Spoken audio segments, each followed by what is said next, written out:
কিশোরগঞ্জ মানেই হাওর, আর হাওর অঞ্চলের এই জায়গাটাকে খুব গুছিয়ে রেখেছেন এই অঞ্চলের মানুষেরা। আমরা যদি দেখি পাশে আছেন গুরুদয়াল কলেজ, গুরুদয়াল কলেজের পাশেই এই জায়গাটি খুবই সুন্দর, যেহেতু এখানে লেক আছে এবং এই জায়গাটা খুবই গুছানো।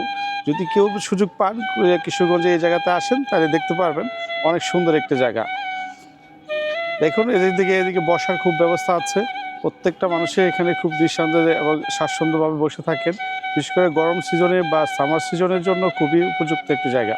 যদি কিশোরগঞ্জে আসেন, এটার পাশে যেহেতু সোয়ালাখিয়া মাঠ, প্লাস হচ্ছে এখানে আছেন পাগলা মসজিদ, এটার পাশে হচ্ছে এই জায়গাটি। মূলত হচ্ছে এই জায়গাটা গড়েছেন শুধু বা এই জায়গাটা বিখ্যাত হচ্ছে শুধুমাত্র এখানে গুরুদয়াল কলেজ। আপনারা জানেন কিশোরগঞ্জে গুরুদয়াল কলেজ